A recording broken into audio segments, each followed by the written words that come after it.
Welcome to Healthcare Experience Matters. This podcast is brought to you by the Healthcare Experience Foundation and is dedicated to transforming the healthcare experience so that every person can receive and deliver the best care. We invite you to learn more by visiting healthcareexperience.org.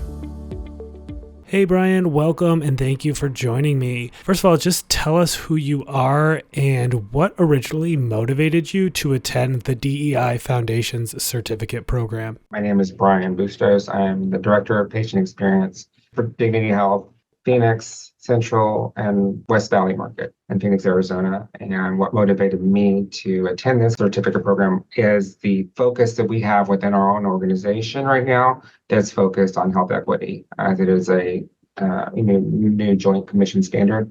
We're trying to get ahead of the game there. And so when I saw the opportunity to take that class, that was something immediately signed up for.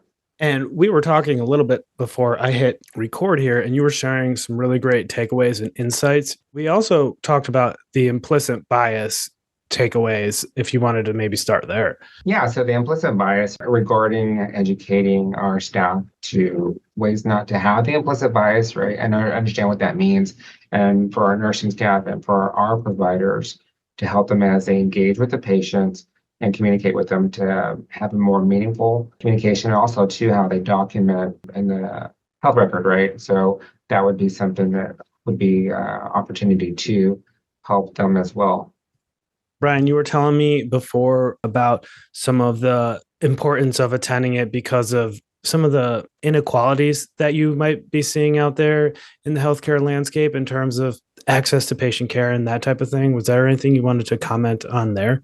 The information regarding disparities for our patient population is key, right? Looking at the social demographic information and then just help out understanding that, like the resources available for our patients, right? Making sure that our patients are getting the same, that everyone has access to the same information and same resources.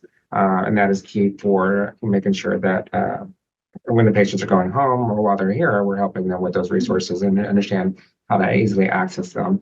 Also to pay access to patient care, helping our patients, find the providers that are going to be, if they don't have a primary care physician, and we can direct them to how to access that and get them seen as soon as possible. So, the appointment's not spaced out to, 3 months from now. It can be maybe a week from now. So we do help our patients in that way too.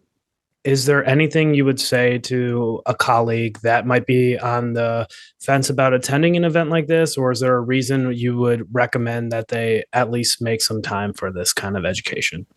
Yeah, so when you're looking at just the framework with everything, with health equity and how it all ties into the patient experience, I think the program provided a lot of insightful information, connecting the dots into health equity, helping understand the difference between equality and equity, right? And so in those key phrases, just overall, there's so much information to learn from this, right? From taking this program.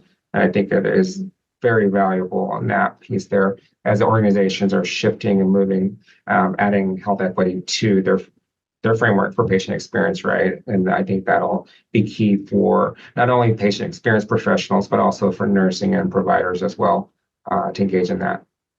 A lot of the people listening today might be like me and learn best through stories. If there was any stories of any kind of insights that you learned from the program that you were able to maybe implement in your job, I think, people would appreciate hearing about it. Well, I mean, there was a lot of good information. So I was taking a lot of good notes, right? One of it was just I think there was, CMS updates. There was just education stuff that I was thinking about, that we could incorporate into our new employee orientation. Also to, as we'll work with the units in the inpatient setting and also to medical practice and ambulatory settings, getting that information to those modules that will be beneficial to educate our staff on how to engage with our patients and how important health equity is to that part of the experience.